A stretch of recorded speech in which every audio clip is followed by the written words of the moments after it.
प्रिय श्रोते हो, विकास बलवंत शुक्लचा नमस्कार. आपण ऐकत आहात क्रांतिरत्न या महाग्रंथाचं ध्वनिरूप रूपांतरण.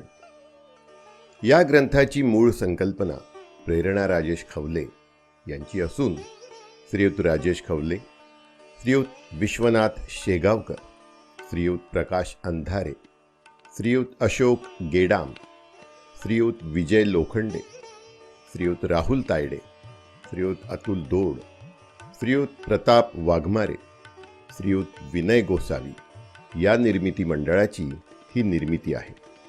या ग्रंथाच्या मुख्य संपादिका आहेत डॉक्टर पुष्पाताई तायडे.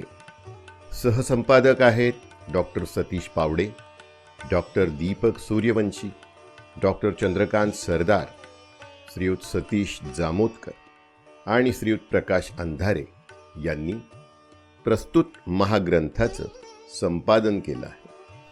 आज आपण ऐकणार आहोत डॉक्टर कविता दत्तात्रय मुरुमकर यांनी लिहिलेला सावित्रीबाई फुले आधुनिक स्त्रीलिखित कवितेच्या आद्य कवयित्री हा लेख. लेखिकेचा परिचय. सोलापूर येथील AR बुर्ला महिला महाविद्यालयात मराठी विभागात प्राध्यापकपदी कार्यरत. त्यांची मी सावित्री ज्योतिराव ही संशोधनात्मक चरित्र कादंबरी, मी राधा हा काव्यसंग्रह, भैरवी ही कादंबरी आणि तुझीच कविता हा काव्यसंग्रह प्रकाशित झालेला आहे. मराठी कवितेतील मिथक, बाई समजून घेताना, बाई म्हणून जगताना ही त्यांची पुस्तकं प्रकाशनाच्या वाटेवर आहेत. खेळ या नियतकालिकाचा मिथक विशेषांक. प्रभाकर गणोरकर विशेषांकाचं संपादकपद त्यांनी भूषवलं आहे. सकाळ, महाराष्ट्र टाइम्स या वृत्तपत्रात कवितेचा आत्मस्वर हा इंग्रजी कवितांच्या रसास्वादाचा लेख, कवितेचे अंतरंग, मराठी कवितेचा रसास्वाद, मीरा के प्रभू, बाई समजून घेताना आणि बाई समजून जगताना या सदरातून त्यांनी लेखन केलेलं आहे. विविध साहित्य कृतींचं त्यांनी परीक्षणसुद्धा केलं आहे. मी सावित्री ज्योतिराव या कादंबरीवर स्वामी रामानंद तीर्थ विद्यापीठ नांदेड इथे 2 विद्यार्थी MPhil करत आहेत.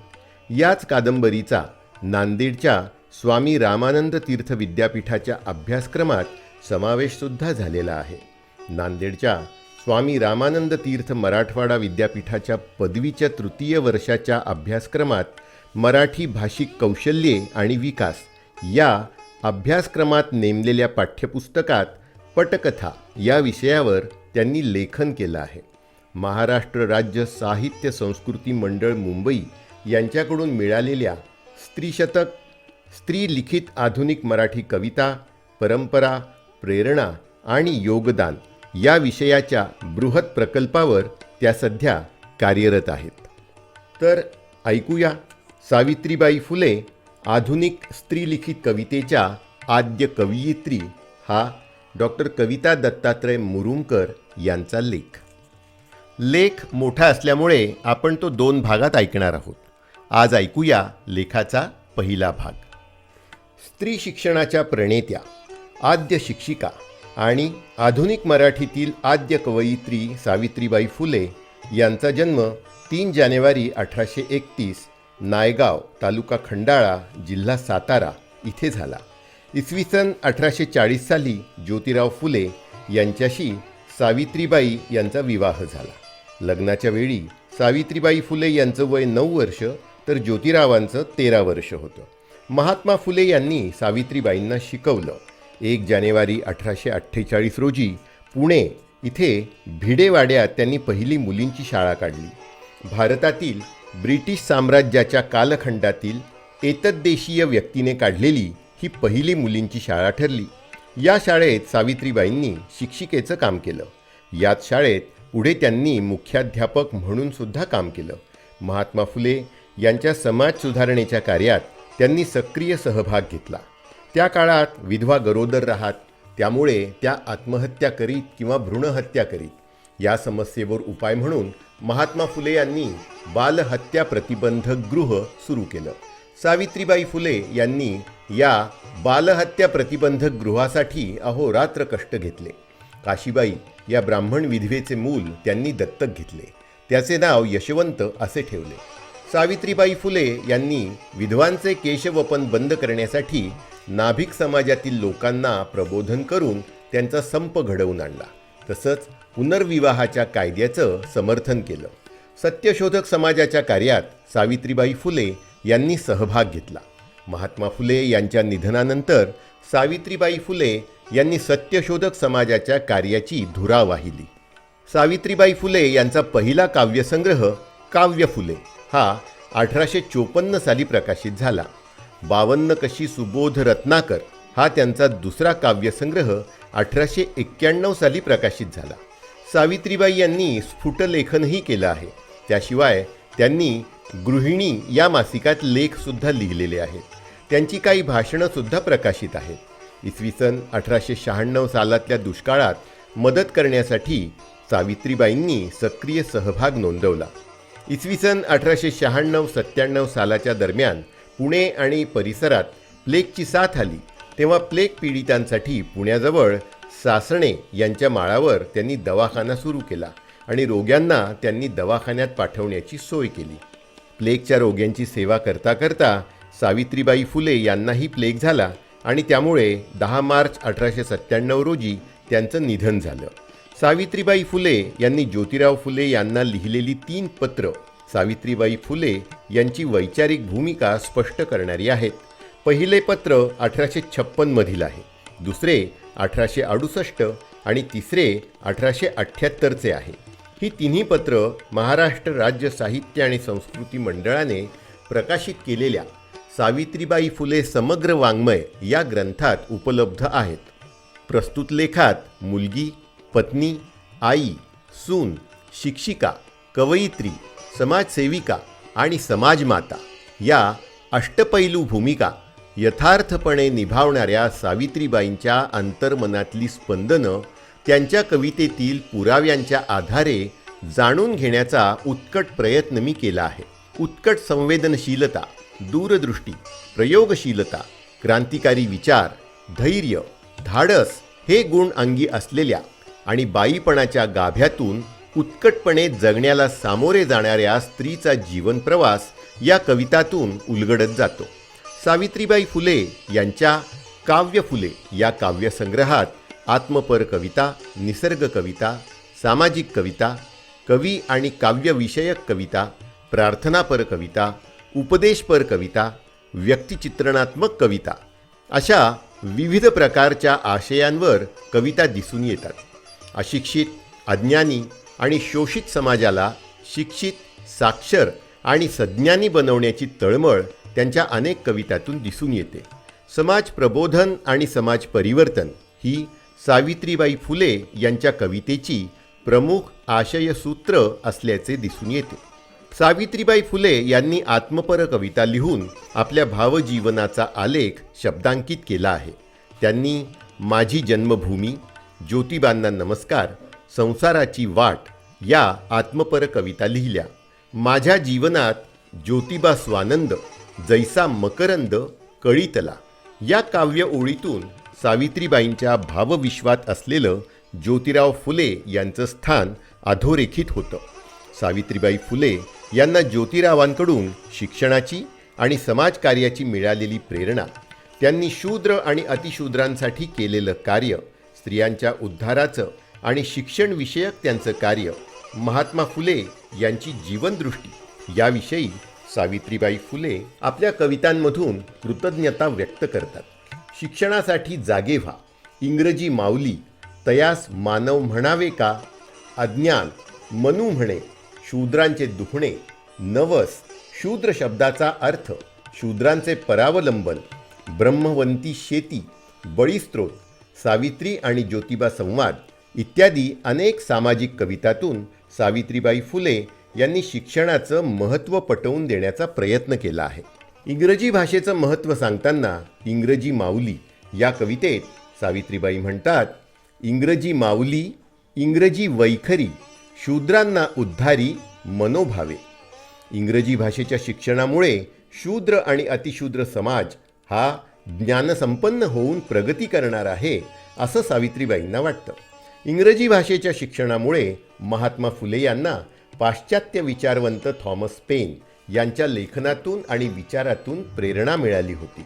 त्यामुळे साहजिकच सावित्रीबाई फुले यांना इंग्रजी भाषेविषयी जिव्हाळा वाटत होता. त्या इंग्रजी भाषेला इंग्रजी माऊली असं संबोधतात. इंग्रजी शिका या कवितेत त्या म्हणतात, इंग्रजी शिकाया संधी आली, इंग्रजी शिकूनी जातीभेद मोडा. आज इंग्रजी ही जगाची भाषा झाली आहे. ज्ञानभाषा म्हणून तिचा स्वीकार झाला आहे.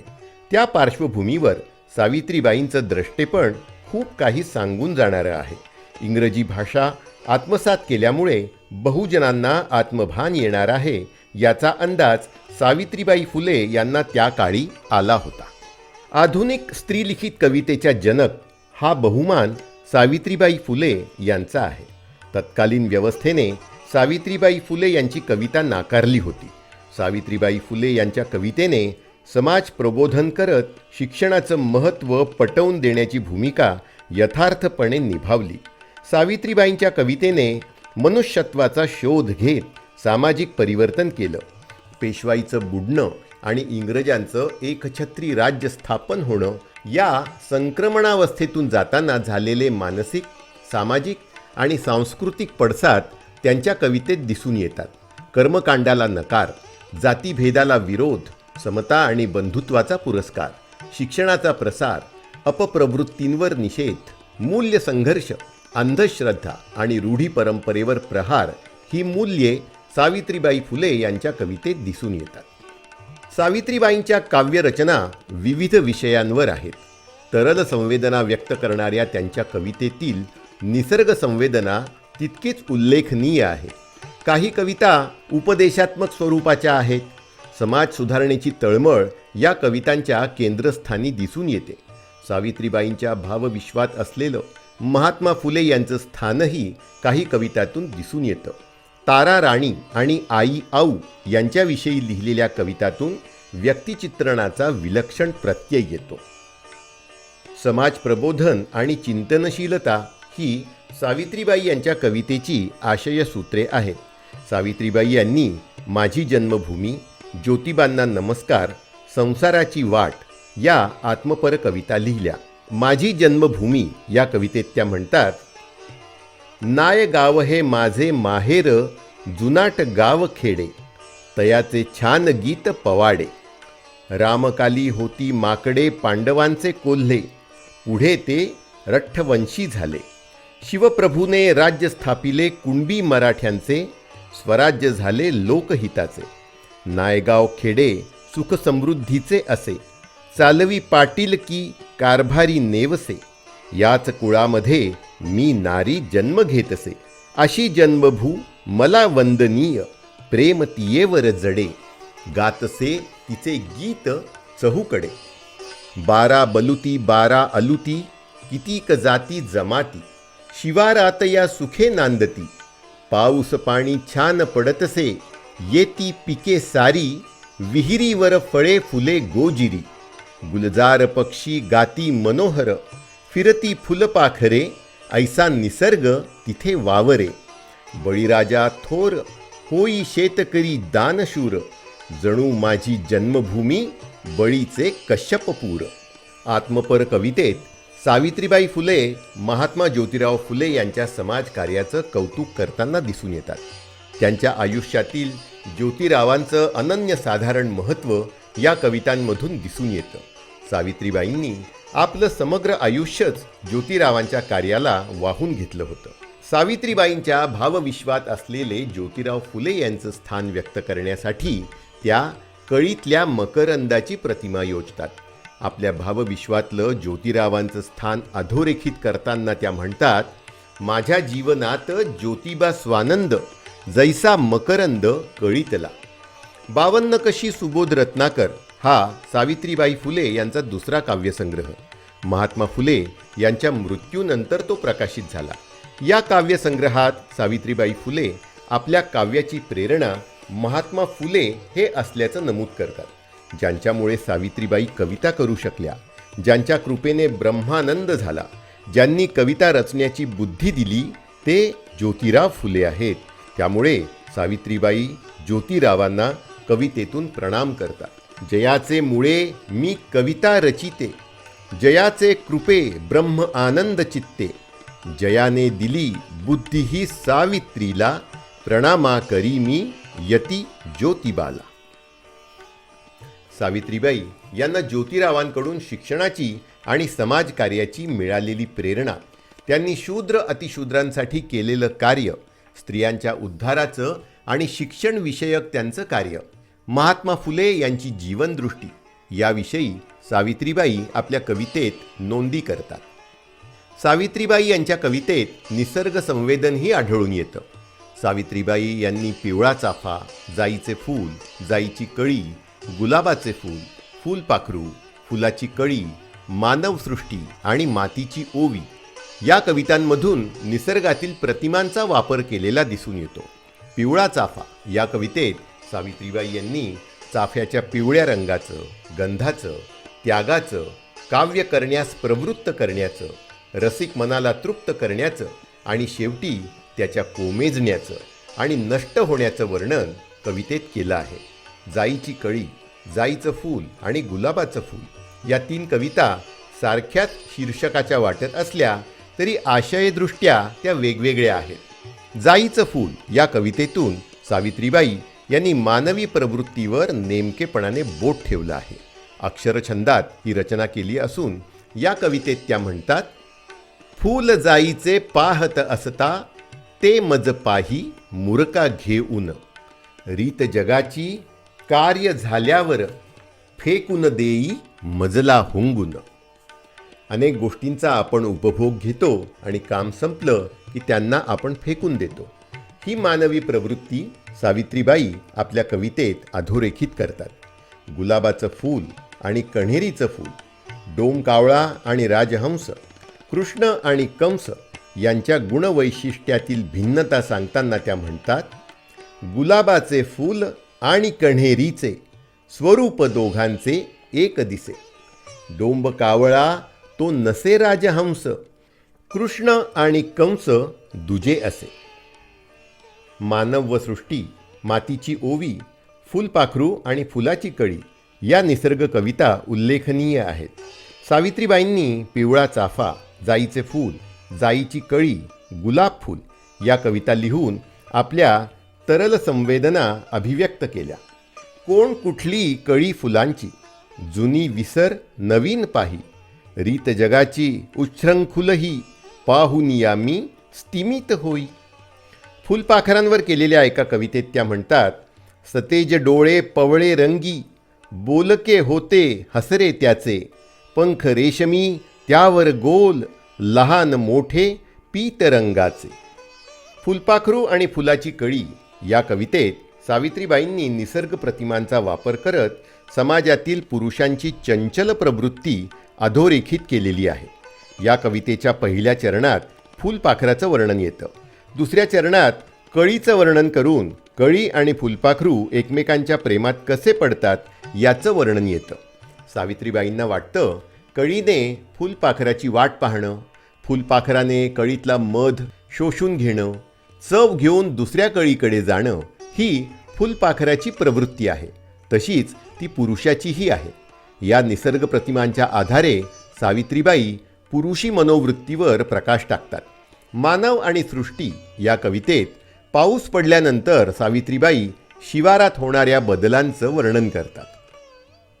पाऊस पडला शिवारात या, निर्मल झाली सृष्टी, फळाफुलांना कडधान्यांना पोषक देई पुष्टी, झिमझिम येई पाऊस पडतो बहरली सृष्टी सारी, फळाफुलांचा वेलबुट्टीचा नेसते शालू भारी, कोकिळ गाते कुहू कुहूनी, मोर डोलुनी नाचे, फुलाभोवती आनंदाने फिरती भुंगे चाचे, सुंदर सृष्टी सुंदर मानव सुंदर जीवन सारे, सद्भावाच्या पर्जन्याने बहरुनी टाकू वारे.